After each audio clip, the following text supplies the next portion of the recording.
I'm going to take you through our primary report, which is the more up-to-date, uses the more up-to-date data, and it uses federal provincial linked data. There is a companion report that uses tax filer information. That's available on our website, and I'm going to make a reference briefly to it at the end of this talk, but for today, I'm going to focus on our provincial report. And what you'll see, and what I'll take you through is a lot of descriptive statistics on here's what's been happening. And I'll give you the punchline now. 2018 arrivals, people who arrived in New Brunswick or landed in New Brunswick in 2018, retention rates are up for them. So the question will then remain, what happens next year? Do we manage to sustain that? And a lot of what we're going to be going through is the what's happened. And where we want to move, and we're doing some work on this now, is the why. And I think input from all of you, from our key stakeholders, will help inform the understanding about, well, here's what we see now. Can we actually identify what the causal links are so that we can improve retention? And so I'm going to now just give you some of the acknowledgements. So Hélène mentioned our partnership. This is undertaken at the request of Post-Secondary Education, Training and Labor under our research agreement. It uses prepared person-level data from PEDAL, from the Department of Health, Immigration, Refugee, Citizenship Canada, all of which are accessed in our secure data environment, which is a privacy by design institution to protect the confidentiality and privacy of individuals and their information. And the views here are those of MBIRDT and are not necessarily representative of those of the government in New Brunswick, their partners, or of IRCC. So the outline for the talk, and I'm going to take you through an introduction. I'll give you the kind of the bottom line of what we found in the overall statistics on retention. I'll talk a little bit about methodology, but we won't get too much into the weeds there, just how we did it. And then I'll get into some of the details where we look at retention rates across a number of different dimensions, such as visa category, country of origin, education level, language, and so on. And as Jenny mentioned, we want to leave lots of time for questions at the end, and I'd be happy to entertain those. So that's the question. Normally, if I was presenting in other audiences, I would go through a motivation for why immigration is important, but I think we all know that. And some of you may have been part of a presentation we gave a couple of years ago, live and in person, which was our first look at retention just of the provincial nominees, because we had access to provincial nominee program data. Since then, we have the full landing record from Immigration, Refugee, and Citizenship Canada, IRCC. So what we're doing now in this update to the earlier study is looking at how immigration retention how we've done with immigrant retention across all the immigrant streams, refugee, family reunification, skilled, and as well as the streams within PNP. What are the characteristics that a majority of leavers possess?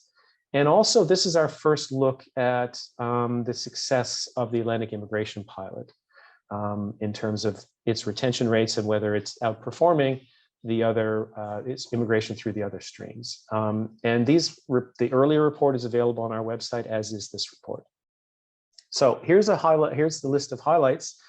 We find that overall, for landing, between 2005 and 2018, that's the period of our data, that the overall retention rate is close to 80% after 1 year. And what we're doing in measuring retention is measuring from the date of landing. So this is the legal landing date when you're issued with permanent residency and authority to stay, permission to stay in the province. We know that some immigrants are actually physically here before landing, either as students or on work permits. And this is an area of and I'll make a mention of that a little later. This is an area of interesting work because some of the federal research coming out is finding that prior experience, whether as a student or in the workforce prior to landing, is actually quite influential when it comes to retention. After 3 years, our retention rate is 65%, and this is the average over all those landing years. And after 5 years, it's a little less than 56%. So after 5 years, overall, we are keeping a little more than half of our immigrants. For 1 year retention rates across immigrant streams, the provincial nominee program was averaging overall 76.7%, but in 2018, it was 86.3%. That's over all PNPs. And you see in the box in the middle, how are we doing with our Atlantic Immigration Pilot? 1-year retention is 87.5%. So that is substantially higher than the long-term average, and it's marginally higher than through the PNP for 2018. Skilled worker class in 2018 is 80%, and the overall rate for Syrian refugees, most of whom arrived in 2015-16, is around 83%. And so one of the results that we're finding, in contrast to our earlier work, is that our retention rates for people who landed in 2018 are substantially higher. So that raises the question, then, was this something specific to do with the time in which they're arriving? Was it to do with government policy specifically, such as the Atlantic Immigration Pilot? Was it to do with the characteristics of the immigrants themselves? Was it to do with economic conditions here and elsewhere? So that is where we will go in terms of trying to disentangle those possible effects. But right now, we see that 2018, landing in 2018, that the numbers are up, and they're up across the board. So while the AIP is doing well, the other immigrant streams are also improving compared to earlier performance. For sponsored family, this is the highest retention rate, 88.4%. And we're also, and I'm going to get into the details of this shortly, but just one highlight, that immigrants from the Philippines have the highest retention rates at around 90% after 1 year. Some highlights when we look at, okay, that's the province, that's a snapshot for the province overall. But municipalities, of course, are interested in how many recent arrivals are they able to keep in their CMA. That's the Census Metropolitan Area. That's a Statistics Canada definition that really means kind of the urban, broader urban environment. So immigrants landing in Moncton are more likely to remain in New Brunswick and in the CMA after 1 year than the other two cities. St. John, it's a little bit less. So the proportion of immigrants arriving in St. John who are there 1 year later in the same Census Metropolitan Area is around 70%. We look at this by language, and if I have time, I'll present some results later, but there's very little difference across language in terms of retention between English only, French only, bilingual, and other languages. Some other key takeaways. For one of the things, I guess we'll get into this in just a minute, but we're using Medicare registry, registration in our provincial health insurance scheme to identify retention. So we're linking immigrant arrival records with Medicare data.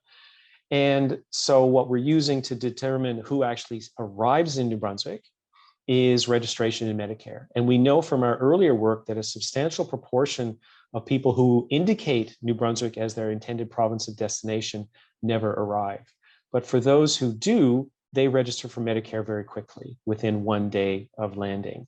So when we look at retention based on where we actually measure, we're actually pretty close to the legal date of landing and the actual settling in New Brunswick and applying for Medicare. The matching, of course, because we're combining two different data sets, is not perfect. And there's a couple of reasons for that. We're able to match around 85%. And by I say we, I mean the Department of Health actually provides the function of data matching in a secure environment so that we, as the researchers, we never see names or addresses or Medicare numbers. So the match rate is around 85%. That means of the people in the IRCC records who landed, 85% of them were able to be identified in the Medicare data. And so we know that they at least arrived in New Brunswick, and that's what we're interested in, is how long did they stay conditional on arriving. And the other notes I'm just going to skip. So I'll get a little bit into the methodology, but just to give you a sense of what we're doing here. So we have these two databases. We have the Medicare data. We call it, our version of it is a citizen database. This gives you eligibility for Medicare. So when you first arrive in New Brunswick, if you're eligible for Medicare, then you will show up in the system on the date that you register. And then if you leave the province, if you move to Ontario, say, then the provinces exchange health information when you register for OHIP after 3 months, and then there's an exchange. And so we actually know the date that your eligibility status ended. And that's what we use to identify whether you left the province or not. The permanent resident landing file we get from Immigration, Refugee, and Citizenship Canada under a data sharing agreement. This is all permanent residents in Canada. What we do for this analysis is what we focus on those who indicate that New Brunswick is their intended destination of landing. And it's only those records that have been linked to date. So that's going to be our sample, that for immigrants who indicate that they intend to move to New Brunswick, what is their retention rate? And this is primary applicants and dependents, although most of the subsequent work will be focusing on primary applicants. When we have more time and more resources, we'll be able to link the full record, and then we'll be able to look at, for those who arrive in another province, did they subsequently move to New Brunswick? But we suspect, and based on other research, that those numbers are pretty low. And the landing record gives us information on landing date, country of citizenship, education level, language, and so on. So the matching data is done by combining these two files at the person level. A prepared file is then generated for us, and then we use this for analysis in our lab. So we're combining the IRCC records, the Medicare data, there's matching, there's a de-identification process, and we get an analytical file. How does it work? Well, this happens within the Department of Health. They will have information, personal information from the IRCC database. And they'll have personal information from the citizen database, and they'll just do a match and say, okay, we've got John Smith, who's male, who was born in November 18th, 1950. That same record, that same information turns up in Medicare registry, so we're going to deem that a match. And then what happens is that we then take all the matched records, they generate a file where some of the information is confidentialized, and there's a typo there, that should be November 1950 on the bottom. And that file then comes to us, so stripped of personal identifiers. There is no universal ID number in Canada. There's no universal ID number in Nova Scotia or New Brunswick or any other province. If there was, then it would make the data matching much easier. But of course, then there are the other issues around confidentiality that arise from a personal universal identifier. Some definitions: matched immigrants are those people who we're able to find in the Medicare data. Unmatched, they're not matched, so they're in the landing records, but they are not present anywhere in the Medicare record. PNP is provincial nominees. AIP is Atlantic immigration. Syrians are the specific cohort of immigrants who arrived from Syria in 2015-16. Intended destination is what's indicated on the Medicare record. So you indicate your province, but you also indicate your municipality, whether it's census subdivision or a census metropolitan area. And there's also occupation is from a NOC code, and we keep it at the high level for confidentiality reasons. So when we look at matching, we're really just restricting to those who are intending to land in New Brunswick. And for those who intend to move to New Brunswick, we're only looking at those who are matched and can be included in estimating the duration. And so basically, if you intend to arrive in New Brunswick and you turn up in the Medicare record, what that means is that you are here at least long enough to register for Medicare. And that's who we're looking at for retention. And so retention we're defining to be, if you're here, how can we work to keep you here? And I'll talk more about those who don't arrive in the first place in just a minute. Terminated status indicates that you left the province. So one caveat up front: if you actually leave the country, because of Medicare eligibility is for 5 years, if you don't actually notify if you just leave, then we're not going to see that you left the country until your Medicare expires, which could be up to 5 years later. So there is a bit of a bias there for those who leave the country. There are two reasons why data aren't matched. One is, and I'll look at the bottom panel there, is that there are errors in the data. Because these are administrative data sets and there is no unique number, that there can be errors in transcription, there can be missing data, there can be other issues. And so when it comes to trying to find John Smith, who was born in November 18th, 1950 and is male, there's a record in the Medicare data of a Jim Smith who was born in November 1950, who's male, but that's not high enough reliability to do that match. And so this person would be considered not unmatched. What that means, they're present in New Brunswick, we just can't see them. So that's a technical issue. But what's more likely is that the person who indicated their intention to move to New Brunswick never arrived. So the reason we can't find them in the Medicare is because they're not here.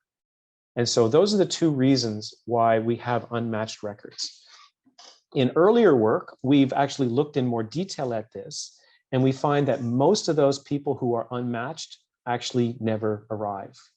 So that's a separate policy issue. If somewhere between 10 and 15% of our immigrants who intend to land in New Brunswick, those who say we nominate to land, if they never show up in New Brunswick, then that's an attraction issue. And we're not looking at that in this analysis, so that's something that we would like to undertake. What are the characteristics of people who don't come here in the first place? And that's an attraction issue, but we're right. What we're looking at this paper is, if you arrived long enough to register for Medicare, it means you're here. How are we done at keeping you in New Brunswick and mass retention?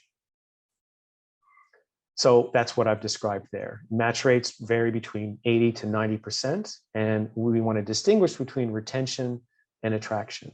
And our earlier work found that most unmatched provincial nominees never moved to New Brunswick. The way we do that, because we can't actually confirm that you were here or not, is we look at whether any members of your family were present in the Medicare data. If one or more members of your family were here, then we attribute the non-match to a technical issue, a data issue.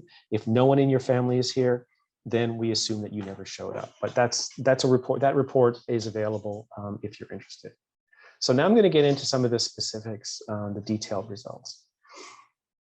So what I have here is, and this is a little bit technical, it's the time between landing, which is when you're issued your permanent residency, and when you register for Medicare. Because in thinking about, if we define a year, it matters when we measure from. So if it takes you a year to say, because you register, you get your permanent residency, then you leave the country, and you actually physically move back a year later, when do we actually measure retention? And so the mean is for the time between landing, the landing date and arrival and showing up in Medicare is around 110 days. So that's more than 3 months. And that can affect our results. But when we look at the median, then that's very quick. So for most people, well, for a majority of people, when you land, legally land and issued a permanent residency, it's not long after that you apply for Medicare. There's also people who are active in the Medicare file before landing. And this is because you might be on a work permit of more than 1 year, in which case you're eligible to apply for Medicare. And since 2017, international students are. And this, and I'm not going to go into more detail here, but this is what's going to allow us to kind of look at the effect of prior experience on retention. And you can see that the median, the time between landing and registering for Medicare, if you're already in Medicare, is a few years. So this could be a succession of work permits or a 4-year study visa or something like that. So what we've got here is just a breakdown. The line in blue are total primary applicants. The line in red are matched applicants. And on the left axis is just the number of inflows. So if we just look at the height of those bars, you can see, and this is not going to be a surprise to anybody, that from about 2014, 2015, we're attracting more immigrants. And there was a real leap up in 2016, which coincides with the Syrian arrivals, but that continues in 27 and 18 with a very pro-immigration policy on behalf of, on the part of successive provincial governments. So that by 2018, and this is the year of landing, not the current year, we've got over 2,000 arrivals. The red line just says how many of those are we able to see, and then the green line is on this is the right-hand axis. This is just the match rate. So it varies between 82 and 88%. So what that says is that at a maximum, somewhere between 10 and 18% of people who intend to move to New Brunswick are not present in the data. And we think from our previous research that maybe 80 to 90% of those unmatched people are just not here. They just never moved. They never came to New Brunswick. So that is a real missed opportunity for those people who don't come in the first place, because all our efforts at retention aren't much good if you're not here in the first place. So here's a table for retention. I gave you the snapshot results, but here are the detailed results. And you can see that for landing year, and this is the landing year on the left-hand side, that our retention rates after 1 year kind of hover between 77 and 80%. There was a decline in 2014, 2015, and then it returned to the 70s, and then 2018 is a clear outlier. It's higher than any year, including 2008, which is the previous high, where there are many fewer immigrants arriving. 3-year arrival, it varies between low 60s and mid 60s, but in 2016 arrivals, it's a little bit higher at 68%. And then 5-year arrival, and you can see that we can only report 5-year arrival for the 2014 cohort because we're looking 5 years ahead, and up to 2020 is our latest data. And that's around 50, a little bit over 50%. So bottom line, 56% or so of our immigrants who arrive in New Brunswick, who register for Medicare, 56% of them are still here after 5 years. Now, when we look at by immigrant stream, and this is across all the streams, federal and provincial, our match rates will give you some indication, and it's not exact, but this will give you some indication of the people who aren't showing up. We know that there are data matching issues, but by and large, the majority of these people will not be arriving. You can see that of the skilled worker category, upwards of 30% were unable to be matched. So a majority of those people are just not in the province to begin with. Syrian refugees had a high match ratio because the vast majority of them came, and probably most of that would be data issues in terms of matching, because records are going to be incomplete for a fair number of the Syrian refugees, because given the circumstances in Syria, they may not have been able to arrive with the requisite papers. AIP match rates are pretty good too. So by immigration stream, I've got a whole bunch of numbers here. You can see across the top, provincial nominee, sponsored family, skilled worker, resettled refugee. And then we've specifically broken out the Syrian refugees and the Olympic immigration pilot.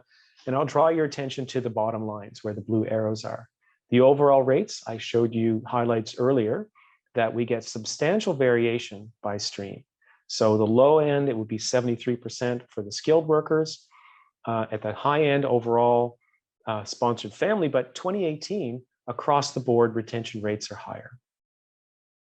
AIP, this is a bit of a misnomer here because the program was just starting in 2017, so there are small numbers there. But you can see across all streams that retention rates have improved from 2017 to 2018, and that the AIP retention rate is excellent, but it's not that different from the high rate in 2018. Whether 2018 is an anomaly, we'll find out when we do the updated results, updated report next year.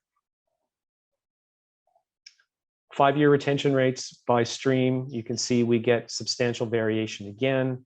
The provincial nominees around half, sponsored family, which is not surprising given the category in which you're arriving, is close to 70, and right on 50% of skilled workers who arrived in 2014 are still here, overall 45%.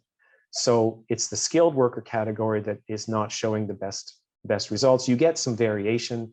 Some of I wouldn't put too much stock in the fact that 2011, a third were still here after 5 years, 2013, 2/3, because underlying this, when we break it down by year, by category, and by retention, we're getting some small numbers. So overall, though, we see marked differences in retention. Now, there's a whole bunch of numbers here by year and by occupation. And this is occupation according to your permanent residence application and your landing record. So this is not what you're actually working in. This is what you say your area is. And you can see, and again, we've got some small counts underlying some of these cells. So let's just look at the overall, and I'll point you to the arrow in blue, that when we look at those people who work in the health profession, who indicated an occupation in the health professions, retention is the highest, 85.4%. It's low for trades, transport, and equipment at 66.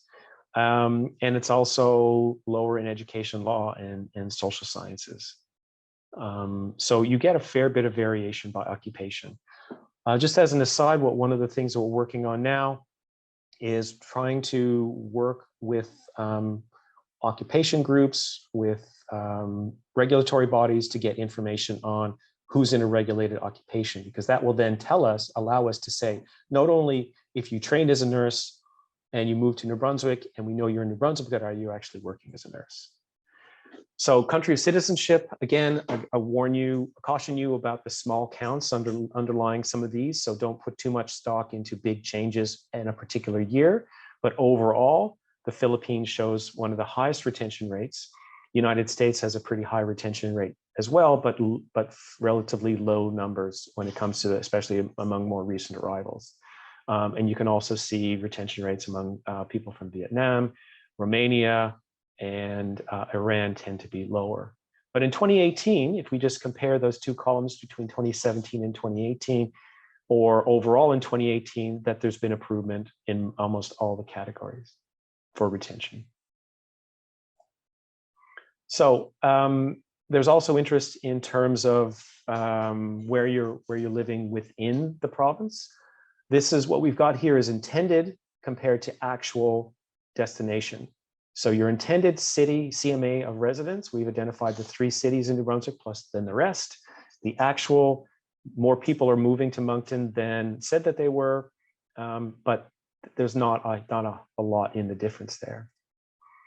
When we look at retention, you can see that if I just point you again to 2018 and the overall rates, that we get some variation. The rest of New Brunswick, if you move to an area outside of the cities, overall, you're more likely to be in New Brunswick. And so at the top panel is, you start in New Brunswick somewhere, Fredericton, Moncton, St. John, are you still in New Brunswick? Moncton does relatively better. And then it's St. John and Fredericton. The lower panel is, are you still in the same CMA according to your Medicare registry? So Moncton, again, 80% of people overall are still in the Moncton area 1 year later, 70% in St. John. Another caveat here, administrative data can be messy. And what we're basing your retention within a CMA on is your Medicare address for Medicare. But we know, including a couple of our own staff, that for various reasons, they don't actually update their Medicare address. And so all we have to go on is what's in your Medicare registry. So if you are actually living in Fredericton, but you kept your address for Medicare in Moncton, then we won't be able to see that. So that's just another caveat to do with the messiness of administrative data. And that's also, if you have changed address, please do update your address for Medicare, because it's not just important for the correspondence with Medicare system, but also for this kind of work. Now I'm coming close to time, so some stats there just on language, and this will be the last one I really want to focus on.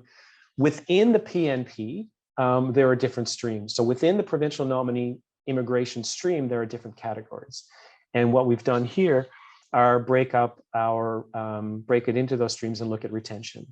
So across the different categories, the highest retention rates after 1 year are in the strategic initiative and in the business, although those are pretty small numbers of landing. When we have 5-year data and we look at the 2014 landing, the numbers are substantially lower as we expect, but there's still some variation across programs. So overall, even within streams, there's some variation, but they're all better than 80%. And this is what's characteristic of 2018. Some limitations, I mentioned these already. We're only looking at intended province of residence. What we're going to look at in future work is those decisions, the decision to move to New Brunswick for those who originally settle in other provinces, and also as part of that, an analysis of those who choose not to move to New Brunswick in the first place. And also, we know that family dynamics are important determinants. The IRCC database that we were provided with does not allow us to link across family members. The next iteration of the IRCC data will be able to do that. So that means that when we look at the more behavioral analysis to say, what is the occupation of your spouse? Say, what are the language characteristics of your spouse? Where are you living? Do you have kids? Are they in school? So that kind of really getting into the details of what underpins the decision to stay in New Brunswick. Now, I'm just going to mention this briefly. We do a parallel analysis where what we're doing is analyzing data that take the landing records linked to tax records. And location there is based on where you file tax. So if you're resident in New Brunswick for tax purposes, what we then do say, well, we're going to then say that you are in New Brunswick. There are a number of differences in between those two data sets in terms of composition, in terms of the definitions, in terms of the match rates, and we get different numbers. And that is entirely expected and predictable about why we get different numbers. But what I want to just draw your attention to, and the tax filer data are not as current, so it only goes up to 2015, is that we can see in both data series a decline in retention in the 14-15 arrival cohorts. So this is kind of, it's present in both data sets. The same kind of time series pattern we see for 5 years. So what this is we find this this is kind of reassuring because we've got very different data sets with different analytical approaches, and we're seeing broadly the same story. So as more tax records become available, that allows us to do more work on that. And also, and I'm not going to talk about this at all, but I'll direct you, if you're interested in that tax report, that also gives us earnings. So what are the earnings of immigrants landing in New Brunswick? How do they compare to immigrants from elsewhere? And that is a national data set, so we can look at those subsequent mobility. Looking forward, we're going to get updated. So it's on our schedule to do with PEDAL, an update to add in new arrival cohorts, but also additional years of data so we can see what happened to the AIP arrivals 1 extra year in New Brunswick, internal and return migration immigrants, and also, and this I mentioned this at the outset, to get into the why. So we've identified the what. Now let's do a more statistical analysis and try and break that down and see what we can say about the factors associated with the decision. And those are the reports that are available. If you're interested, please download them from our website. And that's it. And I will stop sharing. And I welcome your questions and comments and observations. Thank you.